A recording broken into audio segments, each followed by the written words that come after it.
This is episode 39 of the Construction Leading Edge podcast from constructionleadingedge.com. My name is Todd DeWalt. I am your host, and it's my job to help you grow your leadership skills, grow your business, and grow your income. Today, I have an interview with Tony Booth. He is the host of the Contracting Coachcast over at contractingcoach.com, which is a daily podcast with tips for contractors on everything from project management to sales and marketing. Tony has some great experience. He's worked in a small family-owned business, and he's also worked for one of the largest contractors in the world. And he's going to share some really interesting advice and information on a few things. One, how to get repeat business for contractors. He's going to share some surprising thoughts on providing customer service as a contractor. And he also talks about how to go after the right project type for you, and then how to determine what's the right contract type. Design build, design assist, design bid build, etc. What's the right contract type that you need to be going after? And then he also has some free tips that you can download, and he's going to share the link for that at the end of the interview. But before we get into the interview, I want to share two resources with you. The first is a new product from Newforma. It is their Lean Planner software. And so my question is for you, are you practicing lean design and construction? Are you really actualizing the promise of lean construction methodology? Well, you can now do that with Newforma's Lean Planner visualization software. See, it's built for companies using lean methods to improve reliability. Newforma's Lean Planner will slash your administrative chores while improving the quality of your reporting. It's powered by Lean Kit. Newforma's Lean Planner software makes it easy to generate PPC and other key reports that you need to succeed. If you want to find out more about Newforma's Lean Planner, go to www.newforma.com/lean. The other thing I want to talk to you about is a resource that it's a tool that I use every week, and it's a tool that will help you prepare great-looking project reports with pictures without ever having to use Microsoft Word or Google Docs or anything like that. And you won't have to plug in your camera or plug in your phone to upload pictures. I use ArcaSnapper every week, and it allows me just to walk around my projects, snap pictures with my iPhone, and then log in with my laptop. And in a few minutes, I can create and send good-looking PDF reports. If you want to find out more, you can go to constructionleadingedge.com/snap. And the folks from ArcaSnapper have also provided a 20% discount for anybody that listens to the Construction Leading Edge podcast. You can just sign up for the link that I just gave you at constructionleadingedge.com/snap, and then send them an email at support@arcasnapper.com, and they'll give you a 20% discount. Pretty cool. And if you want to see a demo of ArcaSnapper, go to my resources page, go to the home page, click on the resources tab, and you'll see a link there about job site reports. It has all these details as well. So now, let's get to the interview with Tony Booth from contractingcoach.com. Enjoy. Tony, thanks for being on the podcast. How are you today? Oh, I'm doing great, Todd. Thanks for having me. I'm just excited about this opportunity. Absolutely. Yeah. So for the folks listening to this podcast, Tony and I are doing a little cross-pollination between his podcast and my podcast. So we're going to give you some information on where to find out more about the episodes that I did on Tony's podcast. But if you're not familiar with Tony, you're in for a treat today. He's got a lot of great information. So with that, Tony, give us a little bit of background on your career leading up to what you're doing, and then tell us a little bit about what you're up to now. Sure thing. Sure.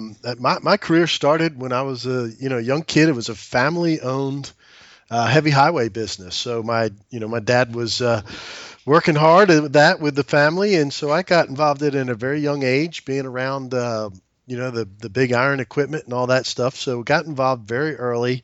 I was a small business and kind of grew up in that realm. Went to college at Georgia Tech for civil engineering, all with the intentions of going back to work in the family business.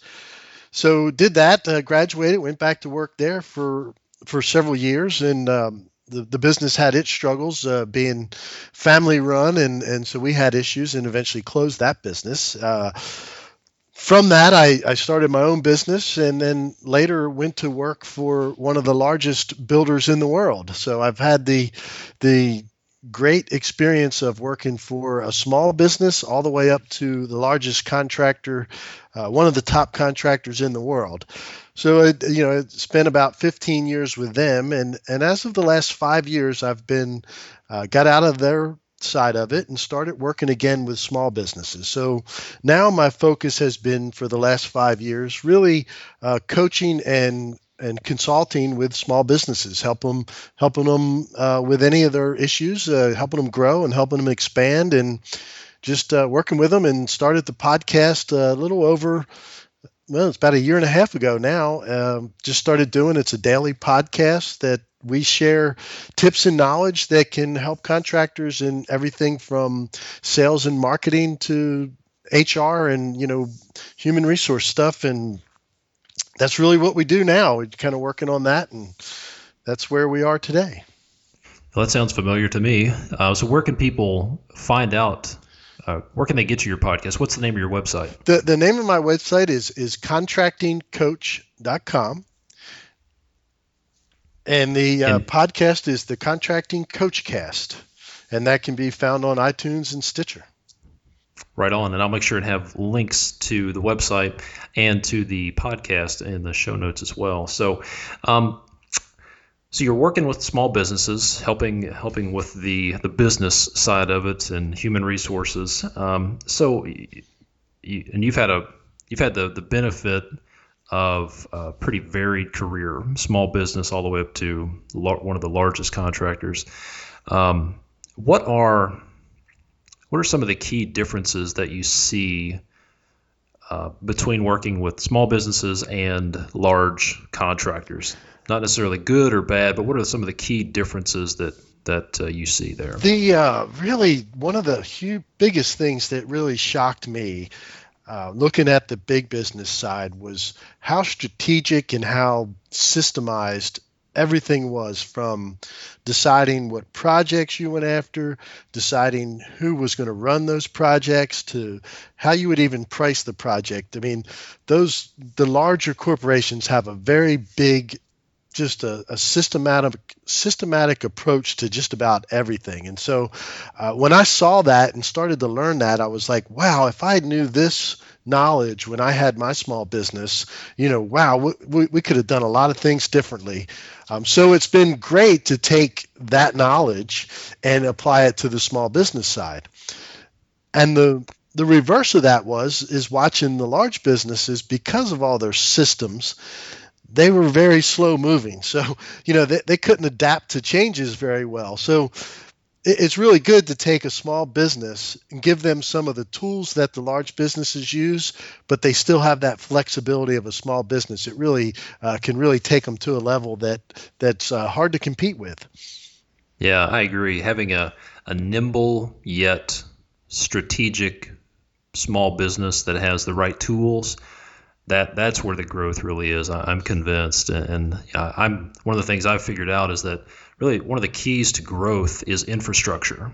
You have to have the right systems in place, and frankly, I've used the analogy that when it rains, the weeds grow too. So if you have systemic problems in your business, you may not want to grow because those problems are going to grow too. And if you want to grow your business, you need to get some systems in place and get more strategic about it. That's absolutely true. And that's, it's funny you mention that, because that's usually one of the first questions when I get working with my clients, my coaching clients, is, the first thing that I'll ask them is, what are they looking to accomplish? And, 9 times out of 10, the immediate answer is, I want to double my revenue. And my next question is, well, just why do you want to do that? If you're looking to put more money in your pocket, there may be ways to do that without doubling your revenue, because if you're not good where you are today and you double your revenue, you're just amplifying the problems. So yeah, absolutely. And that's a very good point. There is kind of there's this affinity for revenue, and maybe it's because of the E&R numbers or something, but it's really not about revenue. Revenue's a means to an end. It's all about profit. And yeah, there are definitely better ways to double your profit than get more dollars passing through your hands and more people causing problems. I agree with that. So speaking of problems, you work with a lot of small businesses. We got a lot of small business owners listening. What are some of the most common challenges that you're seeing your clients and the people that you work with? What are the most common challenges that they're facing today? Yeah, I kind of, think that one of the obvious challenges that every contractor faces is, obviously finding work. That's always a struggle. Finding the right work is really the key there. We could all go out and find work tomorrow if we wanted to be in that rat race and cut our numbers next to nothing, but we don't need practice. So finding the right work is one of the biggest challenges I run into. The next big challenge is finding help, finding good help and managing those people. And then the third one that I see is maintaining the profits on the projects. And those are the three biggest things I run into all the time. And, the unique thing about it to me is that's kind of the stuff that I talk about a lot. And it's the stuff that you talk about with your listeners as well, and how to really deal with the people and those kind of things. Yeah, and it's I think I've probably used this before, but I heard someone describe a lot of entrepreneurs as being technicians who had an entrepreneurial spasm. So they're good at running equipment or pouring concrete or hanging drywall, whatever the case may be, and they start a business. And I guess that to some degree that described me when I started my business. I had that entrepreneurial spasm, but it definitely takes a lot more tools and skills to run a business than just the technical side of it. So along with the challenges that you're seeing, when you talk to coaching clients and you said you ask them what do they want to accomplish, do you have a list of like common problem or common mistakes, I guess, that you're seeing people make? So if you had to do if you had an hour with a coaching client, you wanted to get them the most bang for their buck, and what would be a few things, either mistakes that they're making or pieces of advice you would give them right off the bat?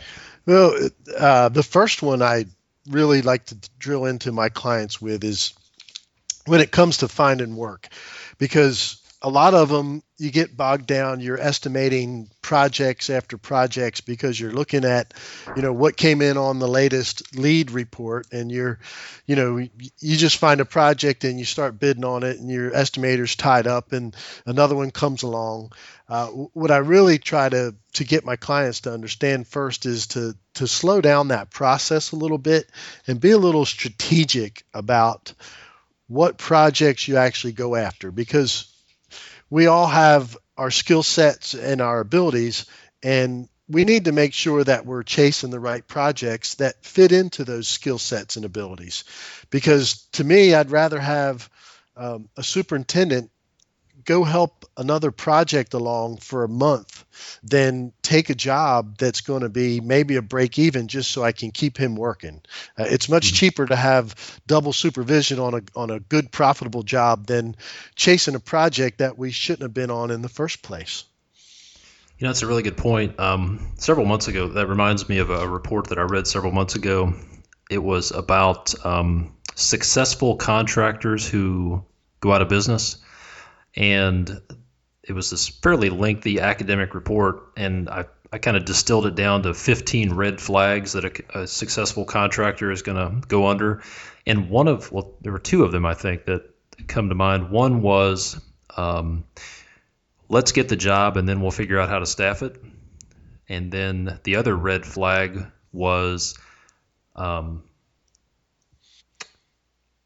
we've got to keep our people busy. Yep. That was a common thing, is we got to keep our people busy. There's this misconception that, just like you're saying, that if somebody's coming off a job, you better go get another job and do whatever you got to do to keep them busy. And it's not always the smart thing to do. That's a really good point. No, and a lot of people do get caught with that. And it's kind of a mindset that is out there in the construction industry. And to me, I wish, we could change that some and, let that crew sit for a couple days, and we can't afford to pay them to sit home, but they can go on another project and do something, and so that's a huge challenge, and it's hard to overcome, but it's something definitely worth that. That's one of the things I try to get my contractors to understand. And you mentioned that the story about the failures, and actually I do some work with bonding companies, and Mm. the underwriters,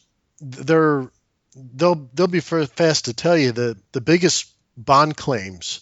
The majority of bond claims, first of all, come from payment issues, which result from cash flow issues.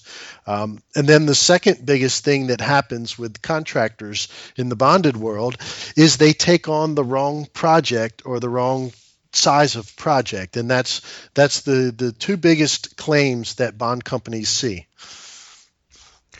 That is really good information. So you've got another unique perspective of being close to the bonding and the surety companies. Are there any other learnings that you can share from your interaction with those folks? Sure, a couple things. Just as for contractors out there that are in the bonded world or looking at getting into the bonded world, the one thing to manage the most for an underwriter is your work in progress. They really want to see that your contracts are moving along. So make sure your billings are on time, and all that stuff keeps going. And that's really some of the things that the bonding company looks at. Obviously, all sureties look at financial ratios. So if you are in that market or want to get in that market, make sure you hire an accountant who understands that market. There's a lot of times that I'll get files from an underwriter, and they'll just be telling me that the bond's going to be hard because the accountant doesn't know how to set them up properly. So that's just one of the two things. If you're in that market or want to get in that market, make sure you have a good accountant that understands construction, and make sure you manage that work in progress. Yeah, that's good advice. And something else that I've seen, and tell me if this is common or what your advice would be. I was in a meeting with the owner of a small construction business with an underwriter, and the approach to profit is different. The small business owner wants to show as little profit as possible for tax purposes, but the bonding company wants to see some profit that shows financial viability. So is that a common issue in small businesses? Yes, absolutely. That's an issue not just with the small businesses, but with the large ones as well, because bonding in the traditional market is all about ratios. So if you don't show a profit, then you're not going to qualify for much bonding. So that's one of the things of getting into that bonded market. You have to be careful about how you do all that, and know that you're going to have to pay some taxes so that you look good to the underwriter. That's right. And you can sleep well at night knowing you're doing your civic duty by paying your income taxes. Exactly. That's what helps me sleep better at night, knowing I'm funding that machine. Definitely. Well, let's talk about one of your specialties, and that's business development, selling, and we're going to also talk about how to provide top customer service. And then we're going to get into something you alluded to, and these are you've got 6 tips for choosing the right projects. We're going to talk about that in a few minutes. But first thing I'd like to talk about is if we go back to the beginning, the early stage of the life cycle of a project. We're in business development mode. We got a project that's out for bid, or we're trying to negotiate a contract. Do you have some sales, business development tips, strategies, advice you can share with our folks? Yeah, sure. I kind of go off of interesting. I'll tell you a quick little story here to lead into this and why this is a big deal for me. When I set out, Todd, to start doing the podcast, I was really kind of saying, okay, what do I know to talk about? What are some of the great things that I've done? And I looked back over my list of projects, and I started looking at stuff, and I looked at this list of like 30 some projects, and I looked at the owners on all of them. And I realized that over my career in construction, I've probably done 300 million plus in projects, and the number of owners that 90% of that work was done for could be counted on 2 hands. I mean, it was like 8 major owners.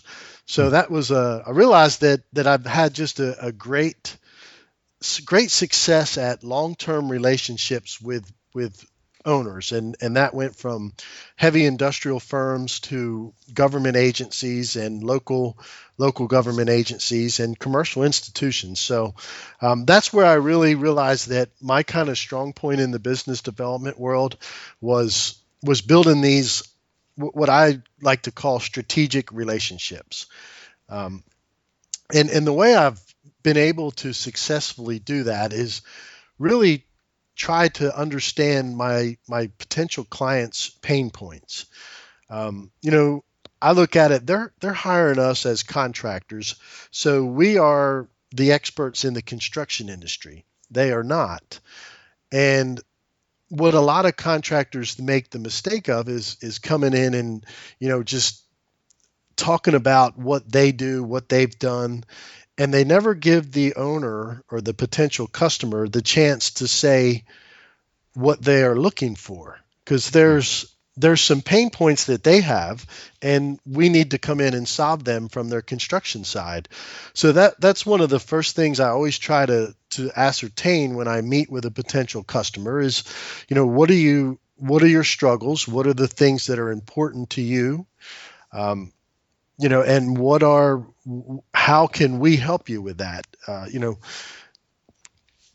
So like a quick example of that we did very well with was, I know that when you work on government contracts, especially in the federal level, there's two sides of it. One's the contracting officer and one's the representative. And the construction rep, he wants the building, but the contracting officer, what's important to them is the paperwork, because they get audited and people look at their papers. So when you look at it that way, I knew that there's two sides of my job here. One was to build a building that was satisfying the construction rep, but the other side was to do the paperwork that kept my contracting officer out of hot water. So I got to know that up front so that I could understand, and then when I'm selling to them, I can tell them how much I pay attention to those details for them. Yeah, that was a key learning for me. Is it's not just about price. It's a lot of it is the procurement process, and as you said, keeping people out of trouble and then making them look good. Also, that's a big deal. Yeah, and a quick story. I'll give you a little quick story on that. Just really how building these strategic relationships turn into something amazing. We did a lot of work for one government agency, and there was a lot of best value contracts, and that's where price is not the only determination. They want to look at your technical proposal. Well, because we had built some great relationships with this client, we knew about their training. We knew about their issues that they had on the base. We knew all kinds of things about their security and everything about them that we could, because we'd sit and talk with them. They put out an RFP, and they wrote this RFP for a training facility, and was basically written up. They gave an example of a classroom building. Well, we knew from our interaction with them that it was much more than that. It was a scenario where they do live scenario training. So we were competing against 4 other contractors, and we ended up finding out later that there was all 5 of us turned in technical proposals, and 4 of the 5 had submitted past projects that were like K through 12 schools and a college classroom or a college dormitory, and one of us had submitted things where we had done training scenario places. So we had done actual mock-ups of training scenarios. That's what we provided in ours, and everybody that reviewed it said it was hands down won by us in the technical proposal, and nobody was even close. Okay, we're going to take a break from the interview, and I want to share some information from my friend Dan Connery from New Forma. He's going to tell us about a new product that they have that'll help with lean construction.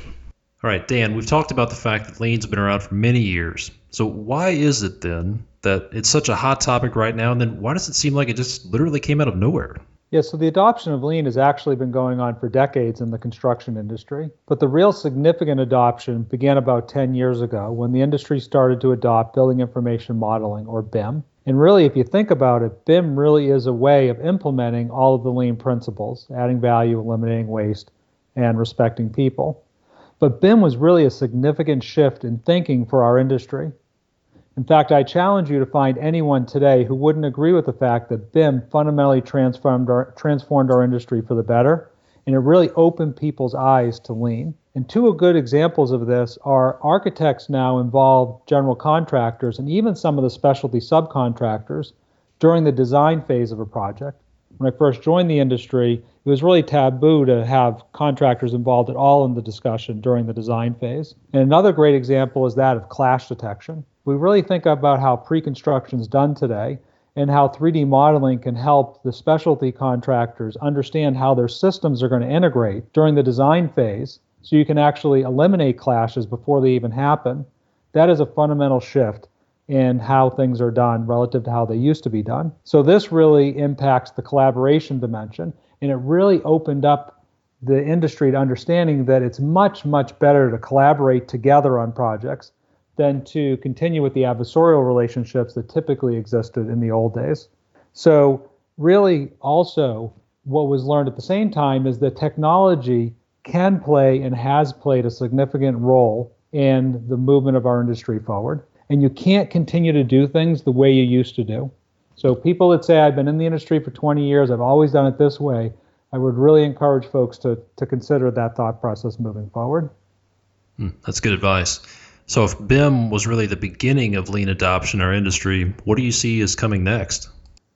So there are certainly a lot of different things that can be helped with a lean methodology, but what Newform is choosing to focus on is really planning, and specifically detailed planning. So CPM, critical path management schedules, which have been in the industry as long as I have been, and certainly longer before me, really are excellent at high-level milestone scheduling.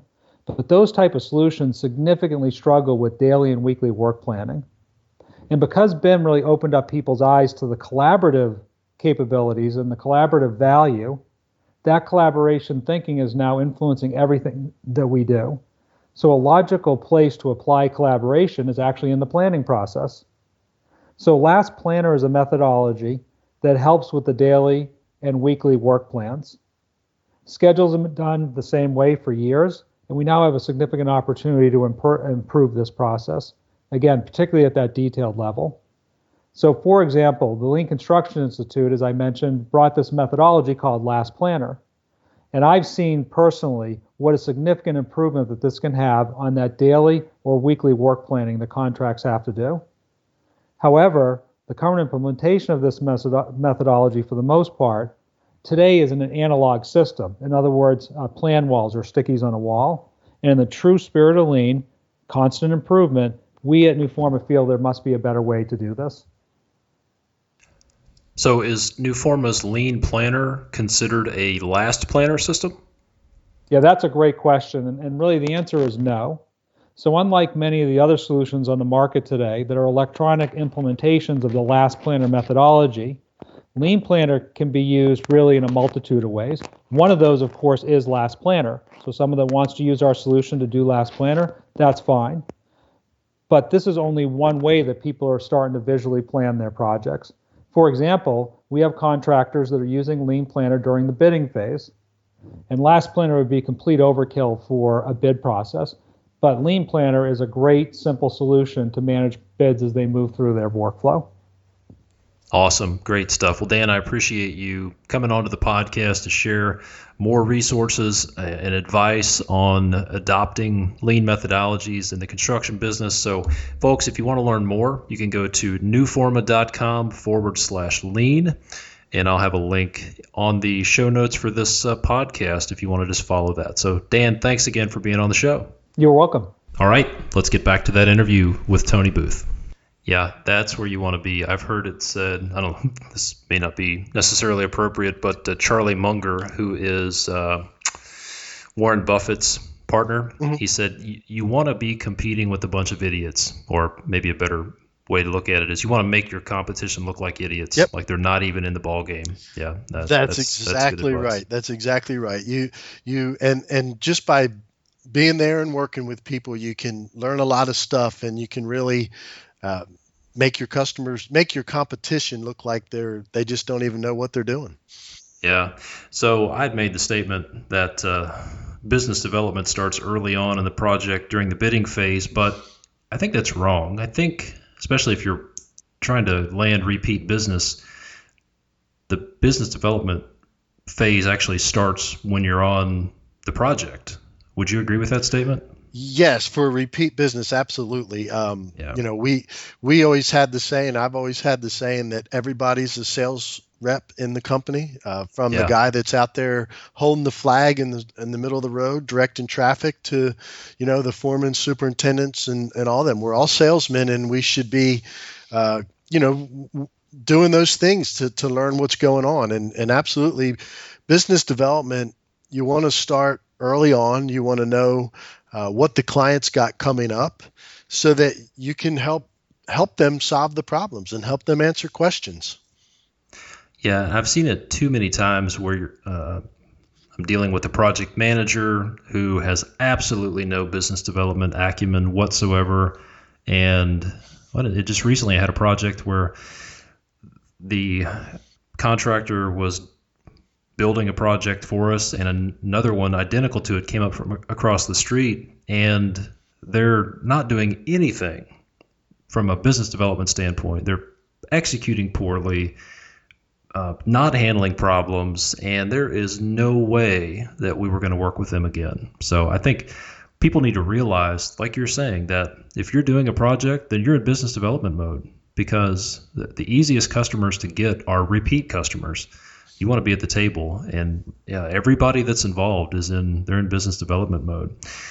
So you mentioned customer service. We want to be able to provide top-notch customer service during the project, after the project. What are a few tips, practical things people can do to provide customer service? Because that's not something we really use a lot in the construction industry, the term customer service. No, and it's a shame. A lot of people don't think it is customer service. I'll tell you the biggest thing that I've always directed all my teams and everybody, and this is my motto that I kind of live by, is I strive every day to make other people's jobs easier. And so I look at that from a 360-degree standpoint on projects and in my business. So whether it's a supplier, subcontractor as well, I try to make everybody's job easier. If I can do a little bit every day to make my customer's job a little easier, then they're never going to forget me. They're going to know that I was always there trying to help them. And they're going to in turn help me. I mean, it's just the way it works out. And I turn that not only to my customers, but I turn that to my subcontractors and vendors as well, because when I help a subcontractor out, and maybe that's helping him get coordinated and lay out or make sure he makes a little good profit on the project, at the end of the day, he's going to turn around and help me out when I need it. So what are some practical things, maybe some things you would do on a day-to-day basis to provide customer service to a client? I mean, is it like I've worked with a guy that I learned so much about relationships from. His name's Greg Lazinski, and I interviewed him several months ago. And one of the things he was famous for with our clients was his response time.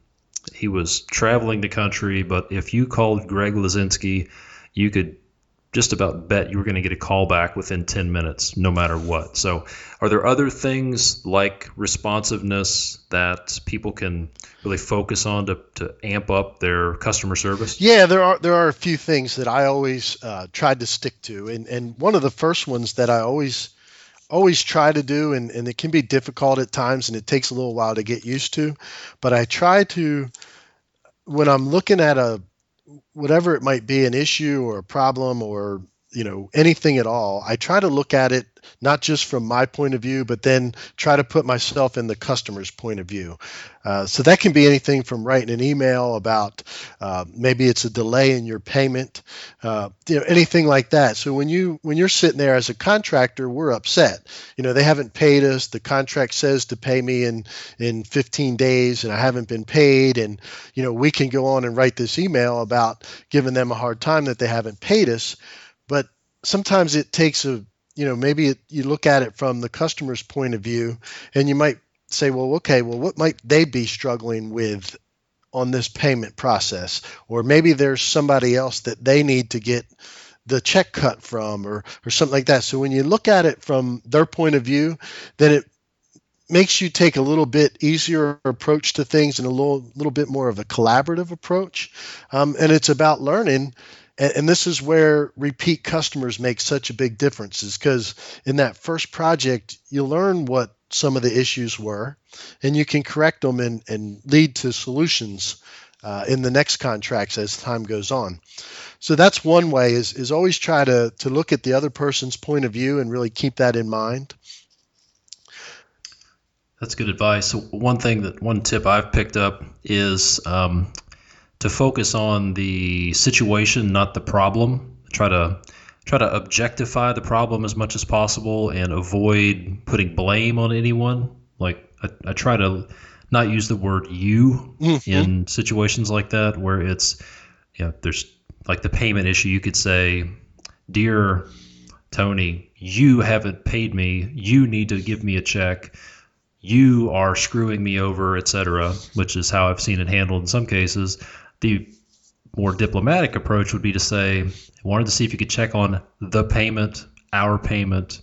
If there's anything you could do to help, thank you very much." But to objectify it, and you don't want somebody to feel like they're having a finger pointed in their face when they read that email. Absolutely. I always tell everybody on my projects, I've got the broadest shoulders around, so lump it on me. And I often lead with that. Hey, what could I do better, or how can I fix something? And there's, especially if there's been a misunderstanding, and there's some issues, and maybe the customer's upset about something, and then my first thing to go at is an apology. Like, hey, I'm sorry, something obviously went awry here. I must have not explained something properly, or I must have missed something.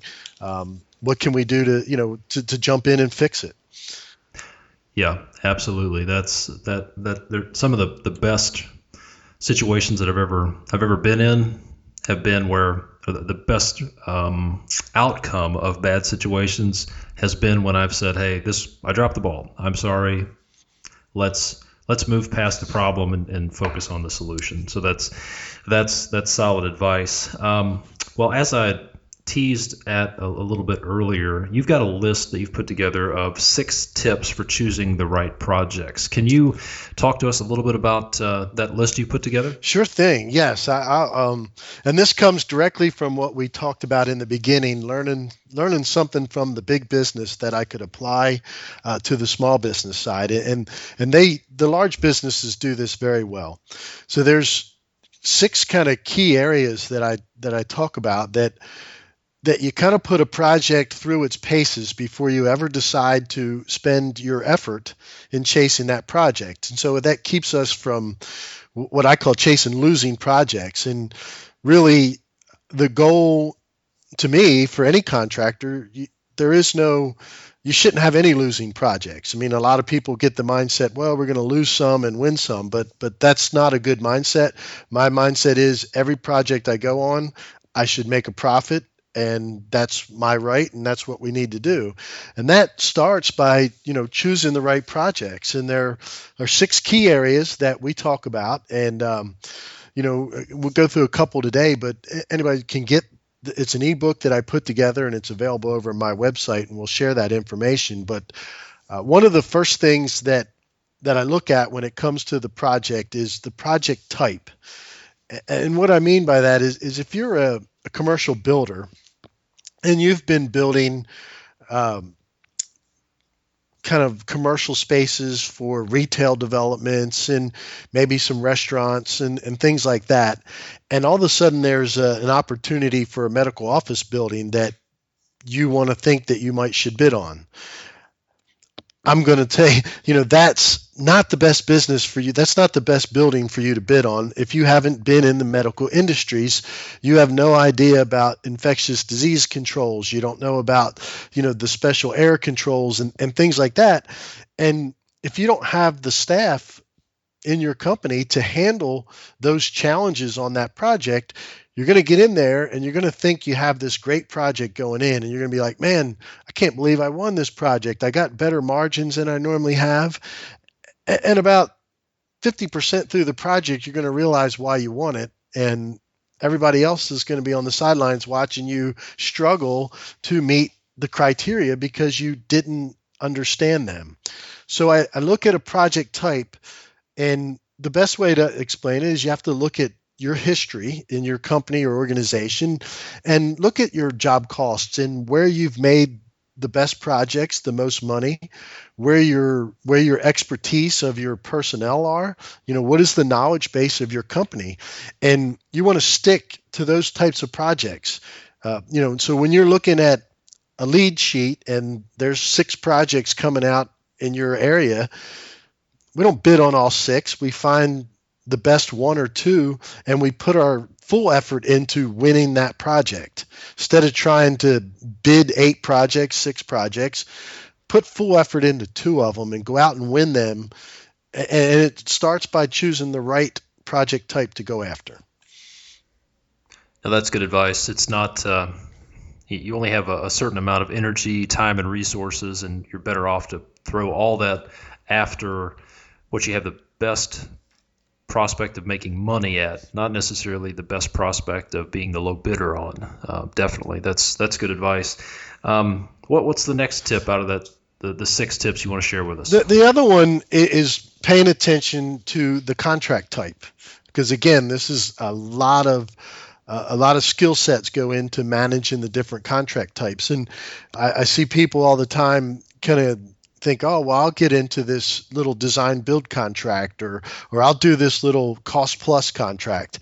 And they really were not ready to get into that and didn't have the skill sets. I was working with a company I got involved with about a year or so ago, and they were on this project, and they were struggling. They were losing money. And they weren't sure what was going on.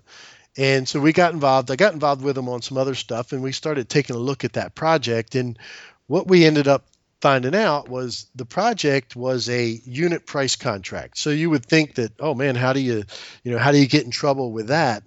And what had happened was their employees and their staff were used to doing lump sum design build contracts. So basically they had a scope of work and it was all inclusive. So they just went out and did what they had to do to get the job done. Well, in this particular project, being unit price, you don't go beyond what is in your scope of work because that requires a change order. Right. And their people just weren't familiar with that, so they weren't recording the right information. They weren't taking accurate measurements on, units to bill.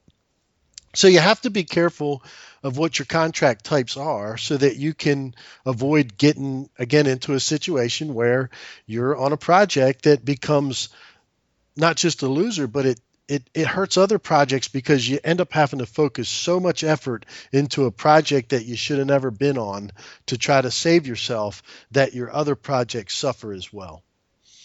Yeah, now it seems like not enough emphasis is put on reviewing the contract. It surprises me what people will sign up for without looking through the contract. And ultimately, it comes down to, well, the relationship plays a big part of it. But yeah, you really need to understand what you're signing up for, and don't be so optimistic. I've told people, if you're in trouble, well, there's an old saying, if you're digging a hole, the first thing you need to do is put down the shovel. And I've seen a lot of contractors who are in a hole and they're trying to dig their way out of a hole by going after bad work, projects they shouldn't go after, bidding too low, and it's like a downward death spiral. Never gets better. No. Nope, that's exactly right. And it happens. It's just something about the mindset of construction, I guess. And I mean, I know I was caught in that trap for a long time, and just whatever came out there, I made this same mistake with my business, and we ended up chasing a project that was it was a good 80 miles away from our shop, and we were a small civil contractor, so we weren't used to traveling. We were driving every day. We got into it. It was a sewer rehab little project. Wasn't big. It was something that we were used to doing. However, it was in an area we weren't familiar with. It was, we had to work with the local people, the local code officials who didn't know us, and there was traffic control issues, and we had some jacking under a main highway, and it was just a lot of stuff that it was the ultimate job we should have never bid on because it was out of our area. It was a little bit out of the scope we were used to. The guy that I had to put up there to run it had not had the experience with some of the stuff that he should have, but everybody else was busy on other stuff. And it was just one of those things. Had I spent the time really and looked at it, even though it was a repeat customer, I would have recommended that he hire somebody else for that particular project. Yeah, I think Jim Collins, he wrote a book called Good to Great. I think it's either in Good to Great or How the Mighty Fall. But one of his books, he talks about the hedgehog principle and how hedgehogs are good at one thing. When there's trouble, they roll up into a ball. Yeah. And that's what they're good at. And businesses need to follow the hedgehog principle. You need to figure out what you're good at and stick to that. Don't try to do anything fancy. Stay in your wheelhouse and be the hedgehog. So you shared some tips. Tip number 1, I think, from your list, which is the right project type. Number 5, which is the right contract type. So if I'm looking at your website right now, so if you want to I would strongly suggest you go to Tony's website at contractingcoach.com. Right there on the homepage, 6 tips for choosing the right construction projects. Download that PDF and probably want to stick it on your wall to keep it up there as a reminder. So, yeah, thanks for sharing those tips, Tony. Absolutely. And one other thing on that, under the resource tab in there's actually a spreadsheet that anybody can download where I've put together what I call the yes, no, maybe template. And it actually has a thing you set up. There's a sample one that's filled out, and then the blank one for anybody to download and fill one out for their company. And it's a way you can plug the numbers in, or you kind of put some X's in the boxes, check the boxes for a project, and it gives it a little score so you can decide whether it's worth chasing or not. Awesome. Yeah, I always like to be able to quantify stuff and put a grade to it. So that's fantastic. Well, Tony, I really appreciate you coming on the podcast and sharing these tips and making your resources available. Appreciate what you're doing. If people want to find out more about what you're up to or connect with you on social media, I know they can go to contractingcoach.com for your website. But are you on other social media where people can connect? Facebook, Twitter, anything out there in the interwebs? Yeah, we sure are. We got a Facebook page. Facebook.com/contracting coach. And then they can connect directly with me on Twitter. Todd, I do a lot on Twitter. So anybody, my name is at Anthony Booth, and just connect with me on there. DM me, and I'm there. I'm on there all the time, and I work with a lot of my community and stuff on there. We talk back and forth a lot, and so that's a great place for quick little conversations. Absolutely, and I think that's how we actually got connected. It sure I sent is. You a message on Twitter and said, "Hey, you want to do a podcast swap?" It looks like we're after the same thing here. So, well, again, thanks so much, Tony. I know the folks listening are going to get a lot of value not only out of this podcast but also out of your website. So I would encourage everybody to go to contractingcoach.com. Also, if people want to subscribe to your podcast, Tony, what should they search for, or where should they go?